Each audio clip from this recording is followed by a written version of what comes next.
누군가의 마음을 헤아리는 건 참 쉬운 건 아닌 것 같습니다. 다른 사람하고 대화를 하실 때 또는 이야기를 하실 때 그 사람의 마음이 이렇게 잘 전달이 되고 수긍이 되고 또 받아들여지신 것 같습니까? 아니면 좀 뭔가 벽이 느껴지고 그 사람의 마음을 이렇게 잘 모르겠다. 그러니까 말을 이해를 못하는 게 아니고 마음이 전달이 잘 되지 않는 것 같은 그런 생각이 들 때가 있습니다. 여러분들은 어떻게 잘 공감하시고 잘 들어주시고 그러신 것 같으세요? 아니면 너는 너고 잘 안 됩니다. 네, 잘 안 되죠. 네. 그러니까 우리 하나님이 아니니까. 근데 이 부분에 있어서의 이제 큰 문제가 뭐냐면 타인이든 다른 어떤 것이든 공감하지 못하는 가장 큰 어려움은 자신에게 있습니다. 자신이. 왜 그렇죠? 본인 중심이기 때문입니다. 왜냐하면 이 얘기도 어떻게 듣죠? 우리는 내 생각대로 듣거든요. 그 사람이 말하는 대로 듣는 게 아니라 내가 그걸 다 걸러서 조합을 하죠. 이 사람의 마음을 듣는 게 아니고 그 사람이 하는 말을 내가 막 조합을 하죠. 그래서 이 사람은 지금 이런 상태인 거예요. 근데 그게 맞으면 감사하지만 맞지 않을 경우는 다른 사람을 창조해서 이 사람하고 비교하면서 무언가 문제가 있다고 생각하죠. 그게 우리 삶에서의 제일 어려움입니다. 그래서 내가 이런 얘기를 했는데 사람들의 반응이 그렇지 않다라는 건 그 사람들이 가지고 있는 나에 대한 상이 나의 실제와 다르기 때문인 거죠. 근데 이게 또 어디서 문제가 되느냐? 신앙의 문제가 돼요. 우리가 바라는 하나님의 상이 있습니다. 근데 그 하나님의 상이 성경과 달라요. 성경은 하나님을 이렇게 소개했는데 우리는 그 하나님을 성경 속으로 이해하는 게 아니라 내 삶을 아까 말했던 다른 사람을 판단하는 것 똑같이 내가 작업을 막 거쳐서 하나님을 만들어내죠. 성경의 하나님과 내가 말하는 하나님이 다른 거예요. 뭐가 틀린 거죠? 하나님이 틀린 게 아니에요. 내가 그 하나님 창조해내고 있는 게 문제인 거죠. 하나님은 이러실 것이다. 하나님 이런 분이셔야 되는데 그러다 보니 여러분 삶에서 당황할 때가 있잖아요. 왜? 하나님 이런 분이셔야 되는데 실제로는 그렇게 나타나지 않거든요. 그럼 하나님에게 문제가 있는 거예요? 누구에게 문제가 있는 거예요? 우리에게 문제가 있죠. 근데 우리는 절대로 그것을 수긍하지 않는 게 문제예요. 그러니까 신앙을 떠나요. 믿음도 배신하고. 그리고 내가 굳이 하나님을 근데 하나님이 좀 억울하실 수가 있어요. 왜냐하면 하나님은 우리에게 말하지 않거든요. 여러분 하나님과 대화하셨어요? 간밤에? 하고 싶네요. 하나님과 이렇게 차를 마시며 이렇게 마주보면서 그렇게는 쉽지 않아요. 왜? 그렇게 해도 우리의 뭐가 문제죠? 제자들 알 수 있잖아요. 예수님과 그렇게 같이 3년을 다 따라다니면서 여전히 예수님에 대한 상이 있는 거예요. 똑같이. 제일 잘 보여주는 게 요한복음 6장에 제가 연구하는 무리를 걷는 사건이 나오기 전에 사람들이 오병이어의 기적으로 예수를 뭘 만들려고 그랬냐면 모세와 같은 선지자니까 왕으로 만들려고 한 거예요. 성경은 모세와 같은 선지자를 말했지 왕을 얘기하지 않았거든요. 그리고 만들어버리는 거죠. 이게 제일 큰 어려움이에요. 왜 이야기를 하느냐? 요한계시록에 담겨져 있는 하나님의 마음을 우리가 계속해서 살피고 있는데 지난주에 그걸 아주 좀 노골적으로 우리가 살펴봤어요. 오늘은 더 노골적입니다. 그 내용이 더 노골적인데 이거를 우리가 이상하게 조합해서 하나님의 마음을 오해한다는 거예요. 그래서 우리가 자꾸 성경으로 돌아가야 될 이유 제가 왜 한 절씩 이걸 살피느냐 이게 굉장히 고단한 작업이에요. 제가 이 말씀도 준비하는데 저는 이제 목요일부터 원래는 금요일부터 준비했는데 지금은 이제 하루 더 늘었어요. 목요일부터 준비하는데 안 풀려요. 이게 잘. 너무 어렵습니다. 근데 이거를 어떻게 하든 나누려고 이제 애쓰고 있는데 잘 모를 때도 많고 잘 깨달아지지 않을 때도 많아요. 기도하면서 이제 하고 있는데 어쨌든 이 하나님의 마음을 우리가 알지 못하면 요한계시록 이해할 수가 없다라는 거예요. 또 하나 하나님의 마음을 이해하려고 하지 않으면 성경을 이해할 수 없는 거예요. 그러니까 내가 보려고 하는 성경이 아니라 하나님이 말씀하시는 성경을 추적하지 않으면 우리가 아마 굉장히 큰 오해에 빠져요. 그럼 여러분 우리가 누군가와 대답할 때 대화할 때 마찬가지예요. 나는 이런 마음인데 내 얘기를 듣고 있니 너? 내가 말하는 거 듣고 있니? 근데 사람은 눈빛이 흔들려요. 내 얘기를 듣고 있지 않은 거죠. 자기가 하고 싶은 말을 기다리고 있는 거예요. 굉장히 쉽지 않습니다. 그러나 그 속에서 말씀을 통해 우리가 하나님을 더 가까이 가고 하나님의 마음을 깨달을 수 있다면 타인을 향한 마음도 동일해야 된다는 생각이 듭니다. 판단하지 않고 그 사람에 대해서 이야기를 듣고 나누는 그게 필요하다는 생각이 듭니다. 오늘 본문은 원래는 1장 11절까지 우리 다 살펴봐야 되는데 내용이 너무 많아요. 사실 오늘 내용도 굉장히 적은 내용은 아닙니다. 근데 이거를 2시간에 이제 줄이려고 하는데 요 내용 속에 지난주에 살폈던 내용이 같이 연결이 되어 있습니다. 그걸 제가 나눠드린 거랑 조금 이따가 이제 살펴볼 건데 아직 안 나눠주셨어요? 네. 지금 나눠주시고 시작하죠. 그러면 우리 영상으로 보시는 분들은 그 교회 카톡방에 나눠드렸던 거로 보시면 되겠고 또 다른 분들은 주중에 제가 또 그림 파일로 드리도록 하겠습니다. 그거는 이제 지금 보지 마시고 그렇게 참조해서 같이 보면 좋을 것 같습니다. 저 오늘 구조는 되게 간단합니다. 지난번처럼 5절에 이제 요한이 그 환상 속에서 힘센 천사를 직접 본 대로 이제 대화를 하는 내용이 있고 여기에 이제 달고 쓰고 달리달든 밤양갱처럼 달고 쓰고 달고 나오는데 이게 요한복음의 그 요한의 특징이에요. 요한은 이 키아즘이라고 말하는 키아스틱 구조, 교차 대칭법 제가 많이 설명드렸던 기억나시죠? 이게 수미상관 구조라는 것과 비슷한데 달라요. 수미상관 구조는 첫 번째 사건이 마지막 사건에 나오는 똑같은 사건이 그 사이의 내용은 중심으로 이렇게 되는 게 아니라 교차 대곡법은 이렇게 되어 있어요. 화살표처럼 중심의 가운데 내용이 있고 양옆에 그 위에 아래가 이렇게 대칭이 되는 구조. 이게 요한이 잘 쓰는 방법이거든요. 근데 이게 당시의 헬라 문화 또는 그 히브리 문화, 히브리가 여러분 그 시를 우리가 보면 시편, 그다음에 이런 걸 보면 대칭 구조 굉장히 많이 나오거든요. 그게 능했던 거예요. 여러분 이거 우리가 왜 잘하냐면 우리도 고전을 배울 때 옛날에 시가 우리 한국의 전통 뭐 시가나 그런 내용들을 보면 대칭 구조로 돼 있죠. 비슷한 거예요, 그게. 그러니까 그런 내용을 누가 잘 썼냐면 요한이 잘 쓴 거죠. 그래서 요 내용을 우리 한번 보면 이게 너무너무 재밌고 이게 소름 돋아요. 어떨 때 보면은 그런 내용을 좀 한번 얘기해 볼 건데 자, 먼저 5절 말씀을 한번 읽어보고 시작해 보겠습니다. 자, 5절 말씀입니다. 읽겠습니다. 시작. 내가 본 바 바다와 땅을 밟고 서 있는 천사가 하늘을 향하여 오른손을 들고 자, 내가 본 바. 이 본 바라는 말이 계속 들려요. 요한은 요한계시록의 주체가 아닙니다. 그러니까 복음서의 저자들은 본인이 주체가 돼서 판단하고 본인들이 넣고 빼고를 하고 있는데 요한계시록은 본 것만 기록하고 있다는 거죠. 그리고 예언서랑 선지서와 다른 점. 예언서와 선지서에서는 선지자들의 마음이 담겨져 있어요. 엘리야의 마음, 그 예레미야의 마음, 뭐 다니엘의 마음들이 들어가 있는데 요한계시록은 요한의 마음이 담겨져 있진 않아요. 그냥 그는 기록해서 보여만 주고 있다는 거예요. 이게 좀 독특한 특징이다. 라는 걸 좀 생각해 보면서 보았다는 거죠. 뭘 보고 있습니까? 바다와 땅을. 예, 오른발로는 바다를, 왼발은 땅을 밟고 있는 힘센 천사를 우리가 지난주에 얘기했죠. 그 힘센 천사가 지금 다스림과 통치를 마치 베풀고 있는 것처럼 하는데 오른손을 들었어요. 어디를 향해서? 하늘을 향해서.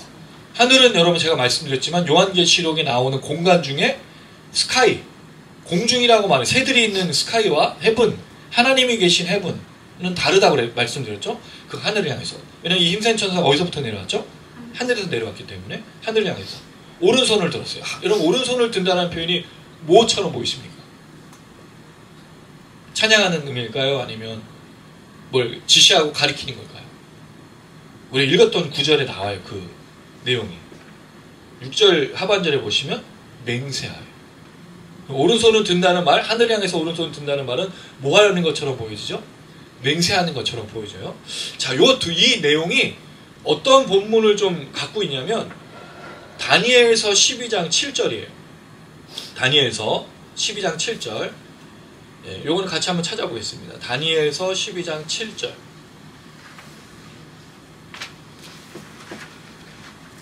다니엘서 12장 7절입니다. 다니엘서 12장 7절 우리 같이 읽어봅니다. 시작.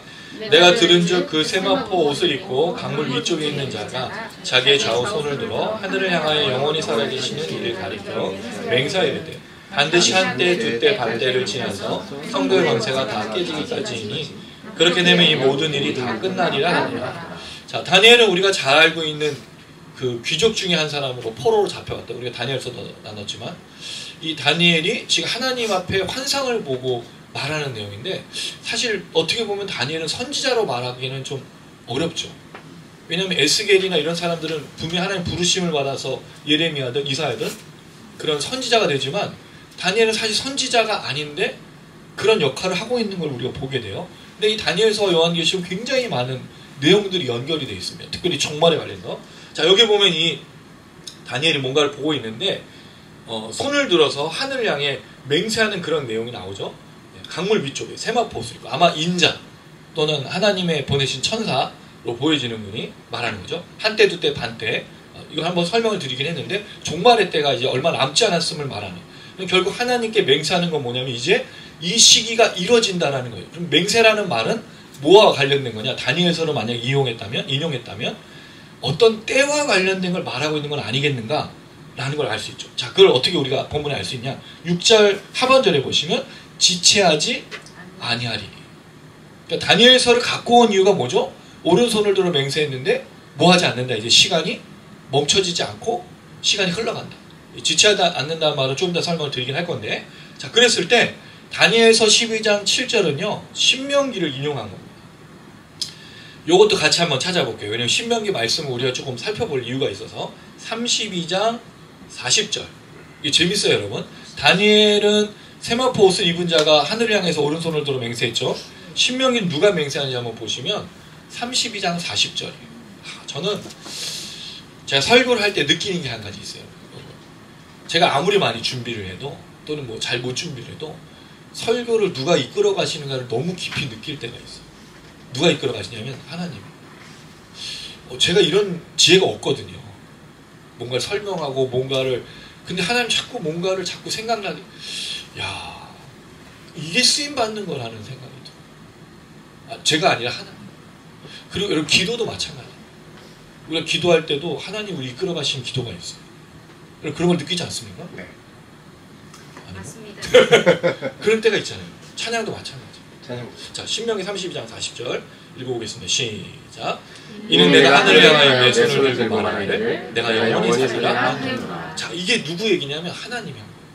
신명기 32장은 모세가 가나안 땅에 들어가기 전에 마지막으로 얘기했던 설교잖아요. 여기서 하나님이 내가 맹세하는 하나님이 사실 여러분 맹세할 필요가 있어요 없어요? 근데 이건 무슨 말을 할 수 있는 거죠? 다짐인 거잖아요. 내가 영원히 살리라. 내가 맹세하라. 자, 근데 이 내용이 뭐와 연결되고 있냐면 32절, 33절 한번 보세요. 신명기 32장, 32절, 33절 굉장히 중요한 내용들이 나오고 있어요. 32절, 33절 읽겠습니다. 시작.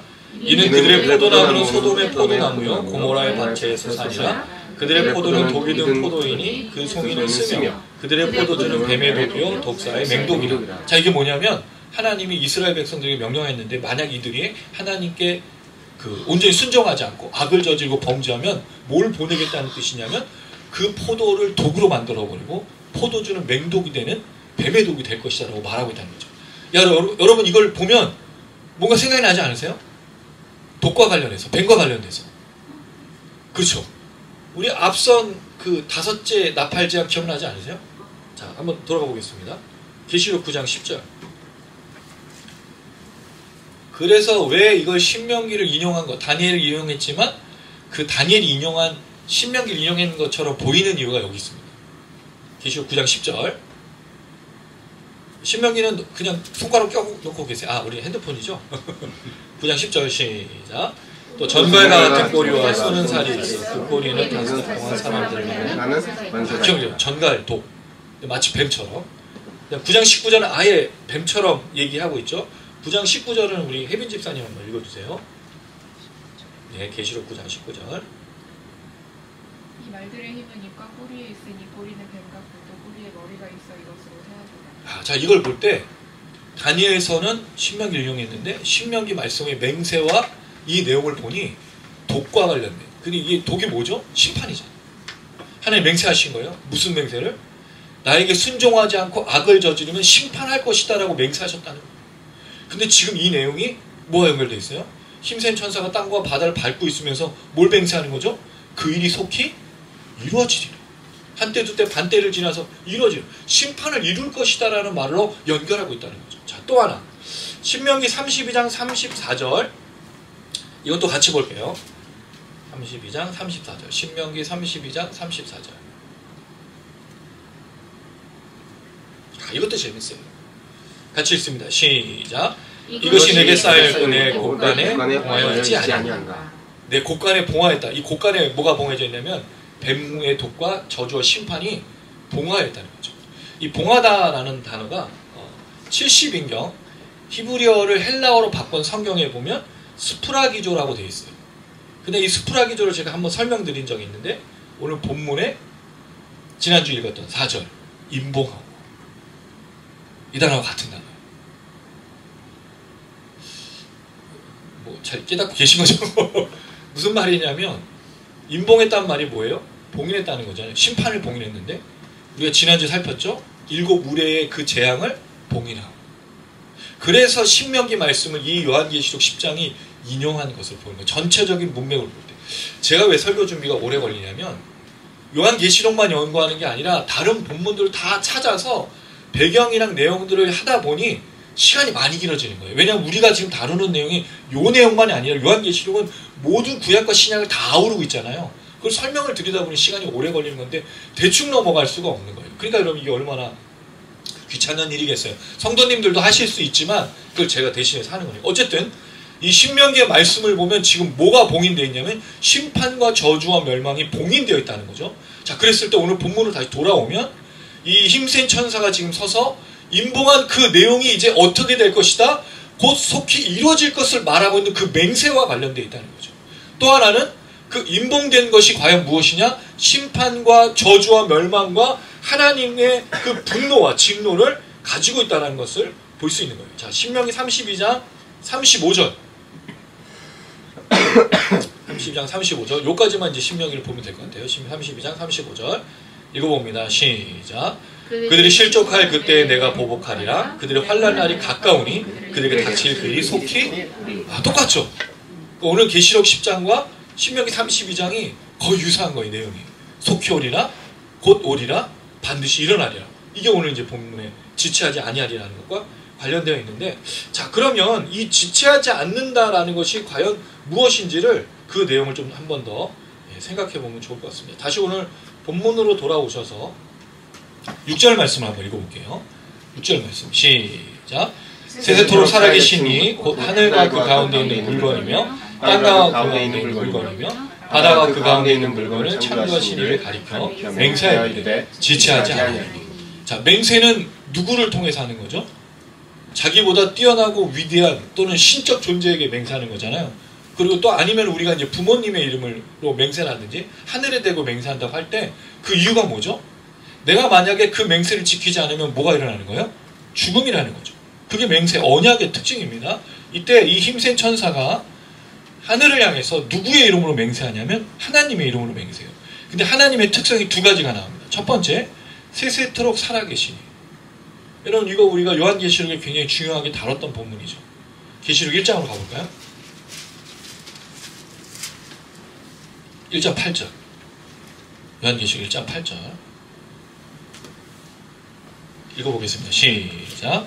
주 하나님이 이르시되 나는 알파와 오메가라 이제도 있고 전에도 있었고 장차 올 자여 전능한 자라 하시더라. 하나님 어떤 분이시라고요? 알파와 오메가라는 뜻이 뭐죠? 처음과 나중. 그리고 이제도 있고 전에도 있고 장차 오신 항상 계신 분, 영원하신 분.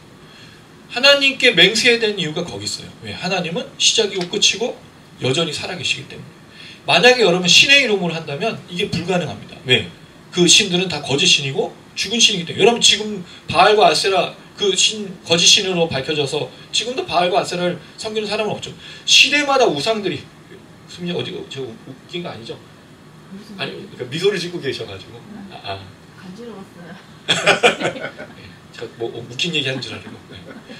어쨌든 하나님이 어떤 존재냐는 것에 대해서 지금 맹세하는 거죠. 그러나 신들은 거짓 신들은 시대마다 생기고 시대마다 나타났다 없어졌다 하죠. 근데 그들은 그것을 맹세하는데 하나님은 영원히 살아계신 분이라고 말하고 있어요. 두 번째로 영원히 살아계신 분과 함께 하나님은 뭐로 표현했냐면 창조주로 표현합니다. 여러분 여기 재밌는 표현이 뭐죠? 땅과 바다, 하늘 모든 것 가운데 있는 것. 여기에 이제 물건이라고 말하고 있는데 사실 물건이라는 뜻은 아니에요. 그것들이란 정관사를 썼어요. 그러니까 바다 가운데 있는 그것들, 땅 가운데 있는 그것들, 하늘과 그 가운데 있는 그것들로 해서 모든 것을 하나님이 창조하셨다는 거죠. 그러니까 맹세할 수밖에 없죠. 그 하나님께 그 이름을 두고 맹세할 수밖에 없는 거예요. 왜요? 하나님은 살아계시고 창조하시고 역사하시고 섭리하시기 때문입니다. 여러분 이 하나님에 대한 이걸 신론이라고 불러요. 하나님에 대한 신학, 신론. 하나님에 대한 정의, 하나님에 대한 개념, 하나님에 대한 믿음이 없이는 진리, 이 다른 것이 없이는 하나님에 대해서 무언가를 할 수 없다는 거죠. 그래서 우리가 여러분 중요하게 생각해야 될 게 나는 하나님을 어떻게 여기고 있는가. 근데 이 힘센 천사가 우리가 예수 그리스도를 일단 보는 것이 좋겠다고 말씀드렸죠. 이 예수께서 하나님을 향해서 이렇게 찬양하는 거예요. 근데 그 이유가 뭐냐? 이 맹세하시는 이가 마치 누구를 닮아 있냐면 예수 또한 하나님처럼 보인다는 거죠. 예수님이 자기를 설명한 내용이 있어요. 나는 처음이요 마지막입니다. 이제 있었고 전에도 있었고 장차 똑같은 표현을 요한계시록에 썼어요. 그럼 지금 예수는 하나님이시기도 하면서 자신이 그 맹세의 주체가 돼서 얘기하는 것으로 볼 수 있다는 거죠. 자, 그 다음 넘어가서 지체하지 아니하리라는 말이 나타나고 있습니다. 지체하지 않는다는 말은 사실은 좀 뭔가 그 원문과는 관련된 표현은 아니에요. 공동번역은 이렇게 번역했습니다. 시간은 얼마 남지 않았다. 새번역, 때가 얼마 남지 않았다. 현대어, 이제 더 이상 미루지 않을 것이다. 새한글 성경, 시간이 더 이상 없을 것입니다. NASB, that there will be delay no longer.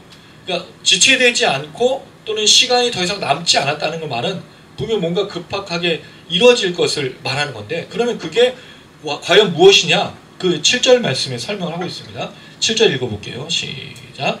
일곱째 천사가 소리내는 날 그의 나팔을 불려고 할 때 하나님의 그의 종 선지자들에게 전하신 복음과 같이 하나님의 그 비밀이 이루어지리라 하더라. 자, 오늘 우리 본문에서 사실은 많은 학자들이랑 주석서에서 굉장히 중요하게 다룬 게 뭐냐면 마지막 날에 대한 얘기를 굉장히 많이 다뤄요.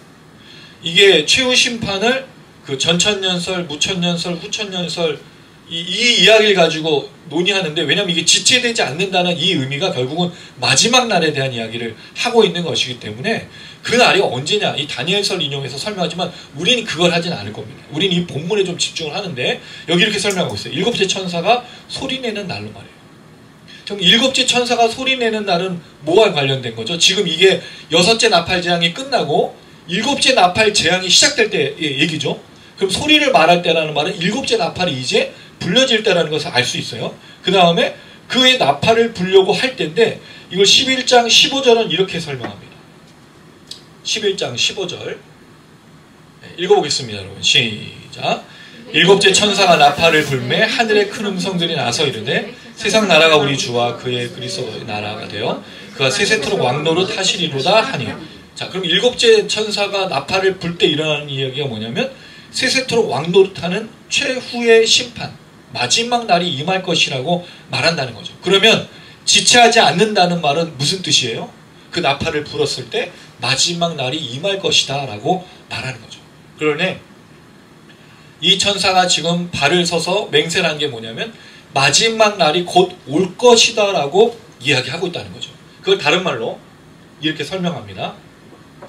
그의 종 선지자들에게 전하신 복음과 같이 하나님의 그 비밀이 이루어지리라.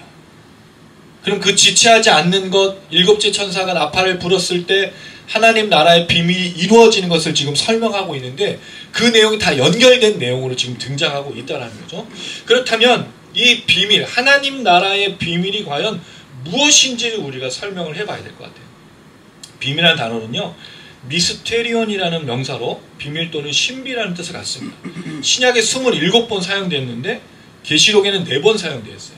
여러분 이거 우리가 이 비밀을 하는 단어를 먼저 계시록 1장 20절에서 한번 살핀 적이 있는데 계시록 1장 20절에는 내가 본 것은 내 오른손의 7별의 비밀이라고 말하면서 예수에 대한 설명을 할 때 7별의 비밀이라고 말할 때 이 단어가 나왔어요.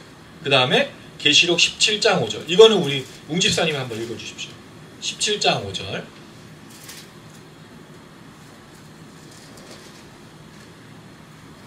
요한계시록 17장 네, 17장 5절 그의 이마에 이름이 기록되었으니 비밀이라 큰 바벨론이라 땅의 음녀들과 가증한 것들의 엄이라 하였더라. 자, 이름이 기억되었는데 비밀이란 말은 그 이름이 비밀이라는 것 자체죠. 숨겨져 있는 것이라고 말할 수 있어요.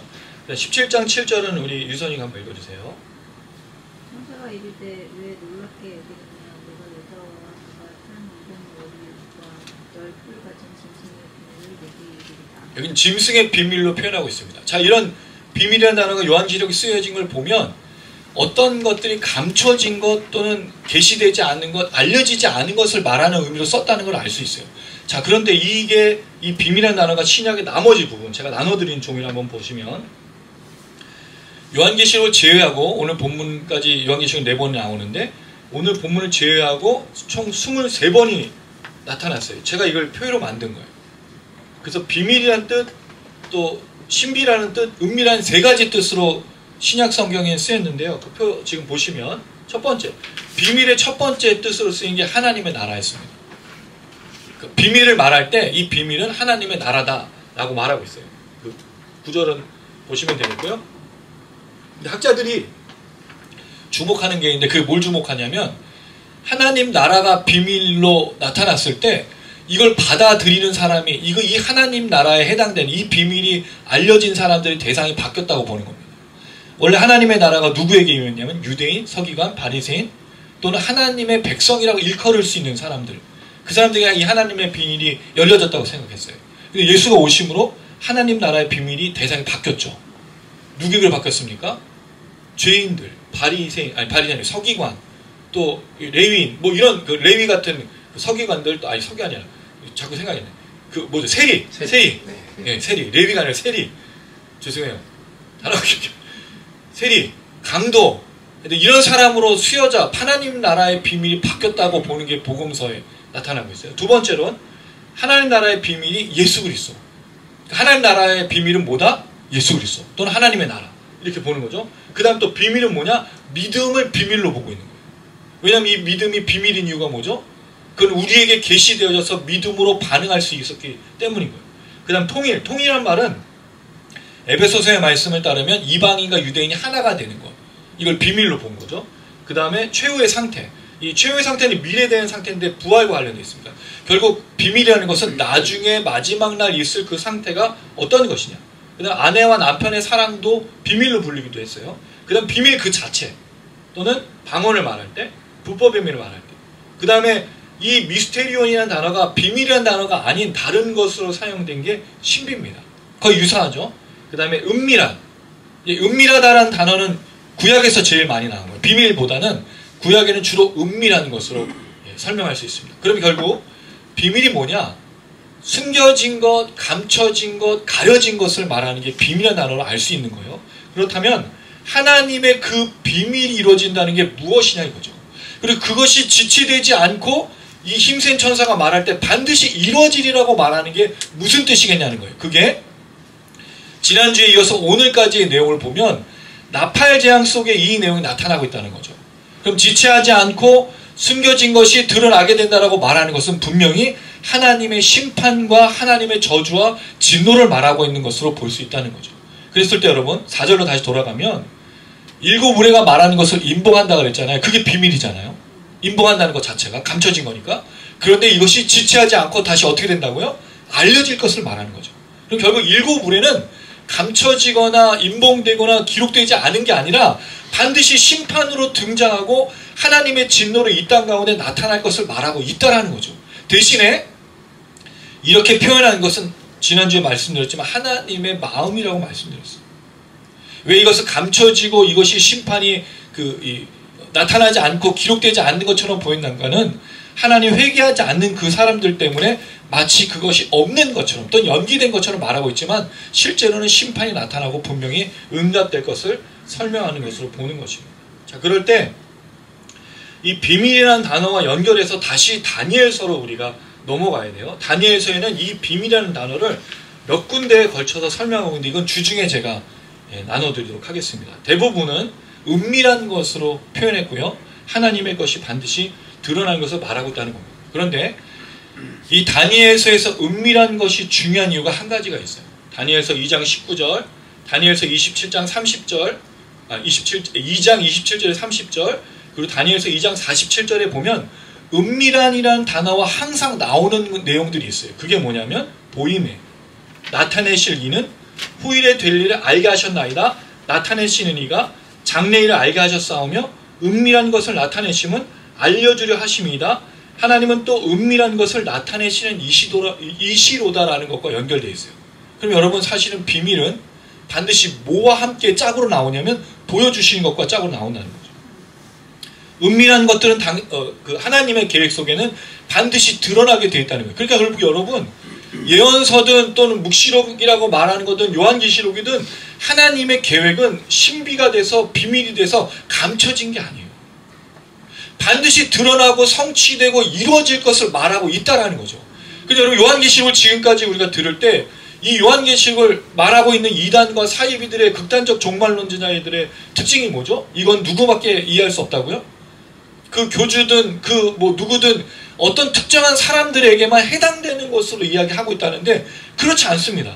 우리가 지금까지 요한계시록을 보면서 여러분 어려운 내용, 환상의 내용이 어려워서 그렇지 이 내용을 감추거나 보이지 않으려고 한 적이 있었냐는 거예요. 그렇지 않았습니다. 7인의 재앙, 7 나팔의 재앙 모든 것들이 다 드러나고 보여지고 알려졌다는 거죠. 그럼 결국 7 물에도 하나님께서 감춘 것이 아니라는 거예요. 기록하지 않고 임봉했다는 말은 하나님께서 이 심판을 취소했다는 말도 아닙니다.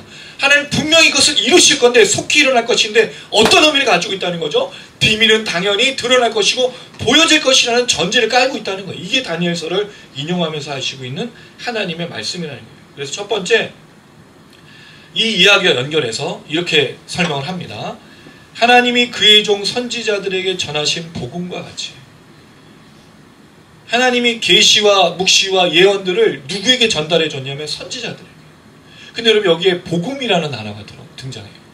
우리가 예언서랑 또 선지자들의 그 이야기들 들어보면 다 묵시, 계시, 감춰진 것처럼 설명을 하고 있지 않습니까? 근데 요한계시록은 이거를 뭐로 표현했냐면 복음이라고 표현했다는 거예요. 이 복음이라는 말은 유앙겔리조라고 말하는 동사입니다. 기쁜 소식을 전하다, 좋은 소식을 전하다, 복음을 증거하다라는 뜻을 갖고 있어요. 예전에 이단 중에 하나가 기쁜 소식 선교회 들어봤습니다. 예, 원래 그게 유앙겔리조예요. 성경적인 단어인데 이단이 가져갔어. 그 다음에 우리가 그 말하고 있는 풀어주다, 이것도 누가 갖고 왔어요? 신천지. 그러니까요. 저는 이 단어에 좀 주목하게 된 거예요. 하나님은 계시를 감추려고 하신 적이 없어요. 하나님 보여주시고자 이걸 말한 거예요. 비록 환상을 해석하는 게 어려워서 그렇지 하나님은 자기의 뜻을 모든 사람에게 또 요한에게 특정한 사람에게 아니라 그걸 계시로 주고 묵시로 준 게 아니고 뭐로 주셨다고요? 복음으로요. 왜? 듣는 자는 다 깨닫고 뭘 할 것이니까 기쁜 소식으로 좋은 소식으로 복음으로 받아들일 것이니까. 그때 그 복음이 바로 하나님의 비밀이라는 거죠. 그래서 여러분 우리가 요한계시록에 나오는 복음은 무엇이었냐는 거예요. 요한계시록에 나오는 하나님의 비밀은 무엇이었는 거예요. 지금까지 살펴본 것을 통해서는 첫 번째는 하나님은 심판하신다는 거예요. 하나님은 진노하신다는 거예요. 하나님은 재앙을 내리시고 저주하시고 형벌을 주신다는 거예요. 뭐에 대해서? 우상숭배, 범죄한 자, 하나님 앞에 돌아오지 않는 자, 죄악을 저지른 자에게 반드시 뭐를 허락하신다고요? 심판을요. 그게 하나님의 비밀이, 그게 복음입니다. 여러분 왜 이게 중요하죠? 이 땅에 악을 하나님이 내버려 두신 게 아니에요. 이 땅에 불의와 불법에 대해서 하나님 모른 척 하신 게 아닙니다. 반드시 심판하십니다. 하나님 정의롭고 공의로우신 분이니까요. 그러니까 그게 복음인 거죠. 불의를 경험하고 불법을 경험하고 잘못된 걸 보고 있는 사람들에게, 하나님을 따르는 사람들에게 그 억압과 착취와 박해와 핍박은 반드시 심판할 것이니까요. 그러니까 복음입니다. 두 번째, 하나님은 심판만 하시는 게 아니라 모두 하신다고 말씀드렸죠? 구원하신다. 이게 요한계시록을 살펴본 거예요. 심지어 하나님은 하나님의 백성들에 대한 것만 구원이 아니고 누구에게 구원을 베풀고 계시죠? 이 땅에 죽어가는 영혼들에게까지도, 심판받는 자들에게까지도 구원을 허락하시는 분을 우리가 지금까지 배워왔잖아요. 그렇게 살펴보고 있잖아요. 그리고 지난주에 이 회개하지 않고 돌아오지 않는 사람들 향한 하나님의 안타까운 마음을 우리가 살폈지 않습니까? 그리고 그것을 최고로 보여주는 내용이 무엇이었죠? 하나님이 세상을 이처럼 사랑하사 독생자를 주셨으니 이는 저를 믿는 자마다 뭐하지 않고 멸망치 않고 뭘 얻게 하면 구원을 얻게 해. 이게 하나님이시거든요. 그러니까 하나님의 이 계시 이건 감춰진 게 아니라 복음으로 그 비밀이 드러나고 있다는 거죠. 여러분 저는 이 단어가 너무 중요하다는 거예요. 그래서 왜 이걸 계시라고 말하고 선지자들에게 예언하게 했다라가 아니라 그들이 이걸 복음으로, 왜냐하면 선지자도 복음을 받아들인 거니까, 선지자들은 그거를 복음으로 경험하게 한 거니까, 선지자들이 그것을 기쁜 소식으로 받아들이게 한 것이니까 그도 그것을 깨닫고 그도 그것을 받아들이고 전하는 사람이 된 것이니까 저는 그래서 중요하다는 거예요. 또 하나 이 단어가 하나님이 선지자들에게 전하셨다고 되어 있어. 하나님 복음을 그들에게 증거하시고 선지자들 말씀을 받는 사람들도요 설교하는 이유는 누군가에게 전달하기 위해 설교하는 게 아닙니다. 먼저는 선지자들, 계시자들, 복음을 받은 사람, 말씀을 받은 사람들이 복음으로 받아들여야 되는 거예요. 내게 복음이 아닌데 누구에게 전하겠습니까? 내가 이걸 기쁜 소식으로 여기지 않는데 누구에게 전하겠어요? 이게 되게 중요한, 그리고 요한복음 이게 되게 중요하다. 이 표현 하나하나가 되게 중요하다. 하나님이 그들에게 복음으로 주셨고 그들이 복음으로 받아들여서 선포한 거죠. 그러니까 요한이 pat모섬에 갇혔잖아요. 뭐 때문에? 하나님 말씀과 그 증거로 인하여. 이게 선지자들의 특징이고 다니엘, 에스겔, 예레미야, 그리고 오늘 이 뒤에 표현 아직 그 절반이 남았네. 시간을 많이 가는데 이 뒤에 내용이 사실 더 중요한 내용인데 주세요 여러분. 다음 주에? 오늘은 명절 아니에요? 아, 네, 이거 빨리 해야 되고. 네, 아, 다음 주 안 넘길래요. 이게 중요한 거예요, 이 표현. 그리고 이게 왜 뒤에 달고 쓰고냐가 되는 거예요. 달고가 그냥 나온 게 아니에요. 무엇 때문에? 기쁜 소식을 받아들이니까 단 거죠. 그러나 뭐 때문에 쓴 거냐? 이게 이제 우리가 해결해야 될 부분인데, 자, 그래서 이어서 지체하지 않고 시간이 이 비밀이 이루어지는 것을 말할 수 있는 겁니다. 자, 8절 말씀 읽어보겠습니다. 8절입니다. 시작. 하늘에서 나서 내게 들리던 음성이 또 내게 말하 이르되 내가 가서 바다 땅을 밟고 서 있는 천사의 편호인 두루마리를 가지라. 자, 이때 다른 음성이 들려요. 근데 이 음성은 하나님의 음성이겠죠. 하나님께서 뭐라고 명령하시냐면 바다 땅을 밟고 서 있는 천사의 손의 편호인, 이건 여러분 우리가 5장에 말하고 있던 그 임봉됐던 그 두루마리로 보는 거죠. 편호인 그 두루마리를 가지라, 취하라, 붙잡으라 라고 말한 거예요. 왜? 9절 시작. 내가 천사에게 나아가 작은 두루마리를 달라 한즉 천사가 이르되 갖다 먹어버리라. 내 배에는 쓰나 내 입에는 꿀같이 달리라 하고. 자, 이상한 점이 나와요. 뭐가 이상하냐면 두루마리를 먹으라고 하는 게 진짜 먹으라는 거냐 이거죠. 사실 이걸 먹을 수는 없어요. 왜냐하면 이 내용이 길거든요. 그리고 일단 두루마리는 자체는 뭐 먹는 게 아닌 거니까. 그리고 상징적인 표현이라는 거죠. 근데 이 내용이 뭐와 관련되냐면 에스겔서입니다. 되게 중요한 내용을 담고 있어요. 오늘 본문 말씀에서 신명기, 다니엘, 에스겔로 연결이 되어지고 있는데 에스겔서 말씀을 잠시 한번 생각해 보겠습니다. 에스겔서 2장 8절. 에스겔서 2장 8절은 우리 누가까지 읽었죠? 예, 사모님 읽어주시고 3장 3절은 주아가 읽어주세요. 2장 8절은 너 인자야 내가 내게 이르는 말을 듣고 그 패역한 족속같이 패역하지 말고 내 입을 벌리고 내가 내게 주는 것을 먹으라 하시기로. 3장 3절 주아 에스겔서 3장 3절입니다.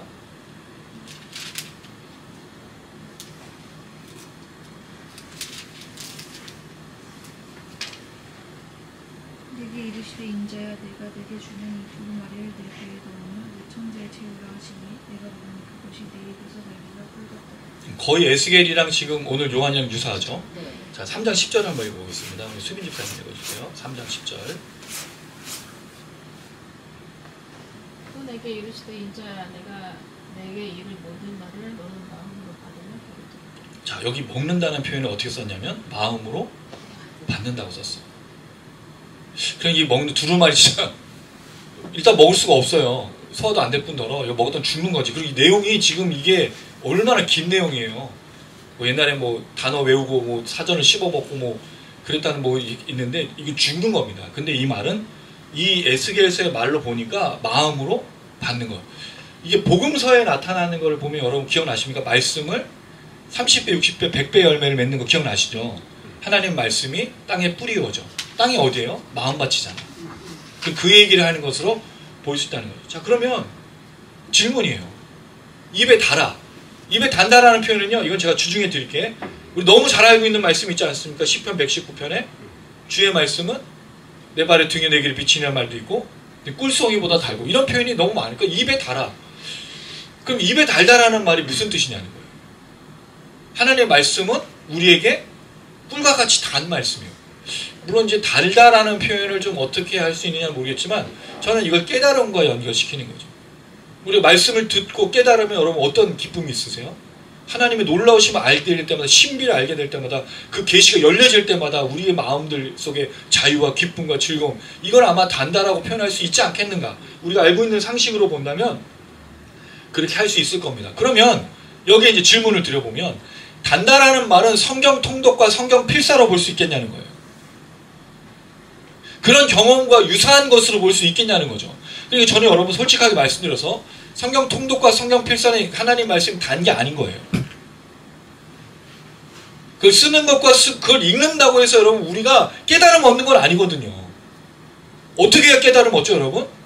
연구해야 되지 않아요? 묵상해야 되지 않아요? 생각하고 고민해봐야 되지 않습니까? 이걸 설교 시간에 누가 풀어주지 않으면, 또는 누군가 함께 토론하고 연구하지 않으면 하나님 말씀을 달달하게 여길 수 없어요. 그냥 읽으면 좋긴 하죠.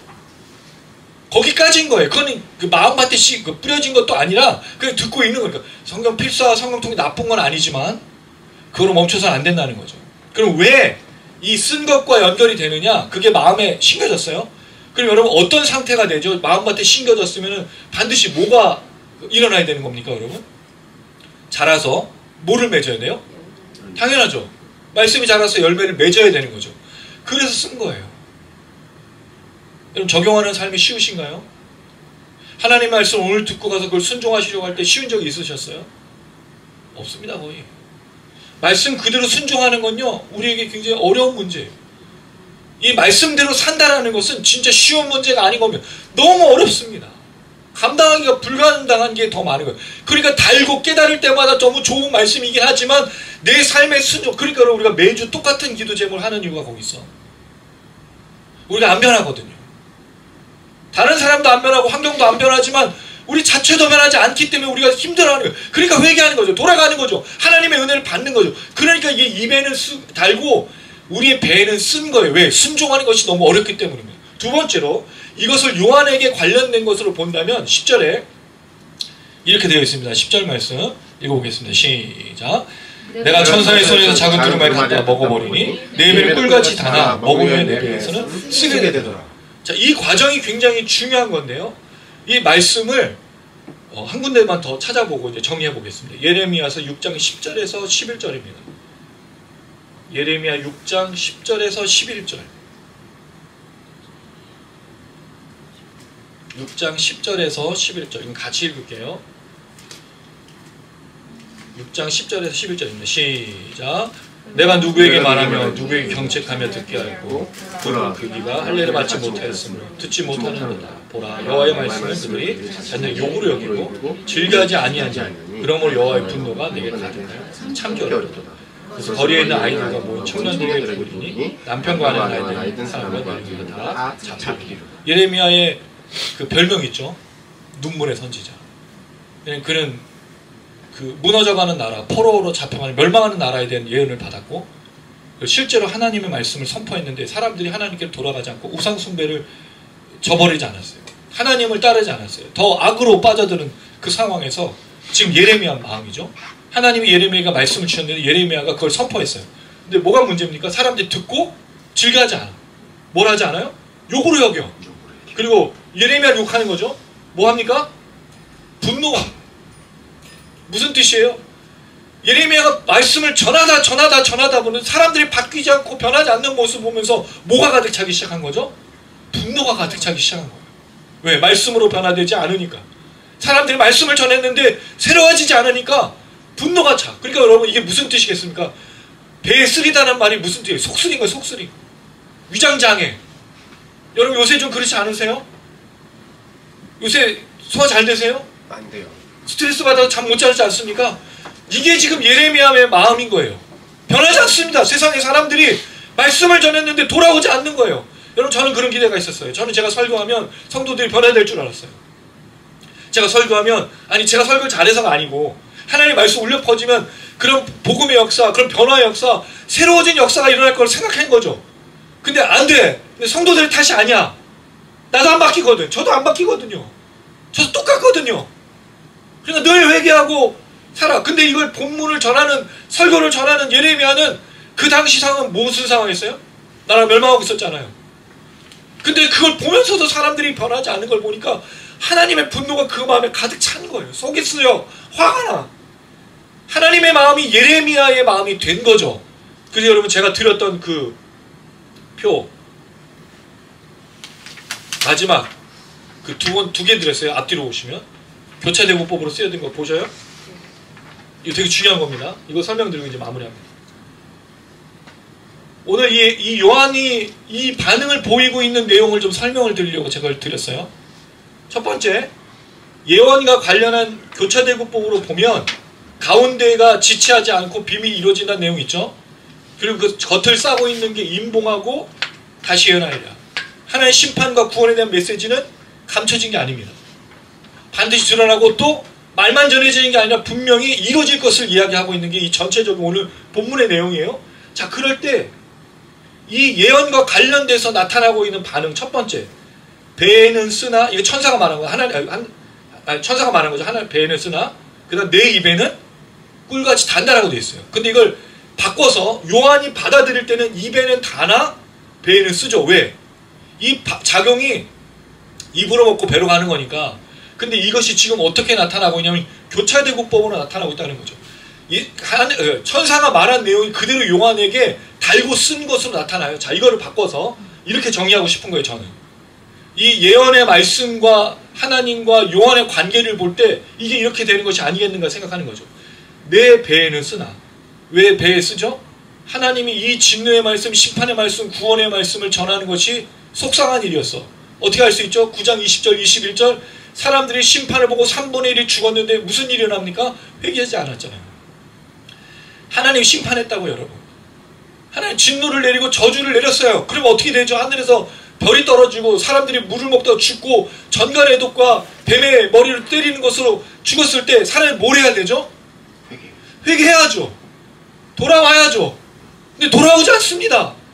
심지어 이게 하나님의 하신 행동인데도 사람들이 변화되지 않으니 하나님 속쓰리고 화가 나고 배에 쓰고 분노가 일어나는데 이것이 지금 입으로 말씀으로 전해져서 요한에게 전달이 됐죠. 말씀을 입으로 듣고 이 예언의 말씀들을 들을 때는 너무 단 말씀이지만 배에 쓰므로 요한에게 작용하고 있다는 거죠.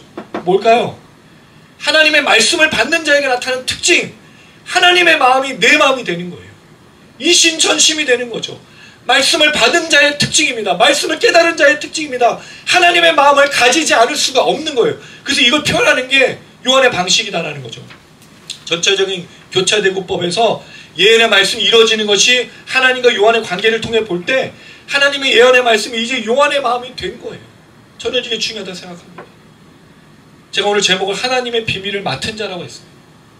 하나님의 마음을 가진 자라고도 바꿀 수 있어요. 뭐죠? 하나님의 마음대로 세상을 볼 줄 아는 것이 하나님의 비밀을 맡은 자라는 거죠. 하나님의 마음을 이해한다는 건 여러분 다른 게 아닌 거예요. 세상을 향해서 분노하고 세상을 향해서 안타깝고 속쓰릴 마음으로 살아가야 돼요. 우리가 나라 때문에 스트레스 받고 이 나라 때문에 잠 못 이루고 이 나라 때문에 그런 마음을 가진 것처럼 되게 중요한 겁니다. 여러분, 하나님의 마음으로 이 땅을 향해서 분노와 속쓰림과 화와 이 땅이 변화되지 않는 것에 대해서 안타까워요. 그게 선지자들이었고 그게 예수였고 그게 사도들이었고 그게 제자들, 그러니까 목숨을 걸고 복음을 증거하잖아요. 사람들이 돌아올 수 있도록. 왜? 사람들이 회개하지 않고 사람들이 돌아오지 않고 사람들이 변화되지 않으니까 너무 화가 나고 너무 분노가 일어나고 너무 속쓰리고. 여러분, 이게 사실은 교회이지 않습니까? 하나님이 진노하시기 전에, 하나님 화내시기 전에, 하나님이 쓸어버리기 전에, 하나님이 이 땅 가운데 멸망을 주는 최후 심판이 일어나기 전에 그 하나님의 사람들이 전하고 나누고 돌아오도록 하는 거. 사람들을 협박해서 최후의 종말이 오니까 갖다 바치라고 그런 말을 하려는 게 아니라 이 사람 돌아와야 구원을 받고 이 사람들이 돌아와야 생명을 얻으니까 그걸 전하는 말씀을 전하기 위해서 그 마음을 받은 거. 그래서 이 교차대구법을 제가 쓴 이유가 거기에 있다는 거죠. 잘 설명이 됐는지 모르겠습니다만 하나님의 마음이 요한의 마음으로 작용하고 있는 거예요. 이 질문을 드려보겠습니다. 여러분은 하나님의 마음을 가진 자이십니까? 그 하나님의 마음이 전달이 되어져 오고 있습니다. 요한계시록 읽을 때 그 말씀을 깨달을 때마다 하나님의 마음이 이런 마음이구나. 하나님 이런 것으로 계시하시고 보여주셔서 역사하시는구나 라는 것이 전달이 되어져 오고 있냐는 거예요. 그냥 읽는 말씀이 아니어야 된다는 거죠. 그냥 우리가 예배드리는 것이 되어서는 안 된다는 거죠. 먼저는 우리가 이 심판 앞에서 회개와 돌이킴, 하나님께 용서를 구함으로 나가는 거예요. 두 번째는 이 세상을 향해서 아직도 구원받지 못하고 아직도 하나님께로 돌아오지 않는 영혼들을 향해서 안타까이 여기고 속쓰리고 잠을 못 이루고 눈물로 기도하고 하나님 제발 좀 살려주세요. 불쌍히 여겨주세요. 라고 그렇게 기도하고 있는가라는 질문을 드리고 있는 거예요. 우리가 그렇게 기도하지 않는데 과연 누가 기도하겠습니까? 우리가 그렇게 하나님의 마음으로 살고 있지 않는데 누가 과연 하나님의 마음으로 살 수 있겠습니까? 우리가 감당해야 될 이 마지막 때의 일입니다. 그리고 이 우리 교회가 여기에 부르심 받은 이유입니다. 여러분 우리는 이 앞에 한 중요한 단체하고 같이 대칭을 이루고 있어요. 저 단체는 세상의 사람들에게 예수 믿으면 하나님을 잘 믿으면 돈 잘 벌고 부자로 산다는 걸 가르칩니다. 근데 우리가 이 땅에서 지금 요한계시록을 읽고 이 마지막 시대에 이 시대를 살아보면서 돈 벌고 부하고 잘 먹고 잘 사는 것이 과연 옳은 것이고 영광을 돌리고 하나님의 일이냐고 말할 수 있냐는 거예요. 물론 여러분 좀 죄송합니다. 그래서 우리 성도님들 가난하게 살고 어렵게 살고 괴롭게 살라 말씀드린 건 아니지만 지금 이런 시대 속에 이런 환경 속에 그게 정답이냐는 거예요. 그게 교회가 보여줘야 될 모습이냐는 거예요. 저는 그렇게 생각하지 않거든요. 진짜 하나님의 마음을 품고 이 땅을 우리가 바라보고 있는가? 정말 예레미야의 이 쓴 마음, 이 분노, 그리고 오늘 요한에게 전달되진 그 하나님의 마음으로 우리가 살고 있는가? 그런 질문을 드리는 겁니다. 여러분에게 이게 부담이나 또는 질책하는 얘기로 들리지 않았으면 좋겠어요. 전혀 여러분 질책하려고 말씀드리는 게 아니라 우리가 이 마음을 좀 가졌으면 좋겠다. 그래서 우리 마음이 하나님의 마음이었으면 참 좋겠다. 그러니까 기도하는 거잖아요. 그러니까 예배 드리는 거잖아요. 그러니까 우리가 살아내는 거잖아요. 그러니까 모여가지고 이 얘기를 나누는 거잖아요. 그렇게 살면 안 돼. 그렇게 살면 멸망의 길로 밖에 갈 수가 없어. 그렇게 하면 하나님의 심판밖에 받을 수가 없어. 돌아와야 돼. 그게 믿지 않는 사람들뿐만 아니라 믿는 사람들에게까지도 동일하게 역사하시는 말씀이 돼야 된다는 거죠. 간절히 말하기는 우리 사랑하는 성도님들이 이 10절의 말씀처럼 내 입에는 달아. 왜 하나님 말씀이니까. 내 배는 쓴. 적용하기 어렵기 때문에 또 하나님의 마음으로 이 세상을 바라볼 때 너무 쓰고 분노가 일어나고 속쓰리고 아픈 그 마음이기 때문에 그런 우리 모든 성도님들 되시기를 또 영상을 또 시청하신 분들 되시기를 주님의 이름으로 축원합니다. 아멘.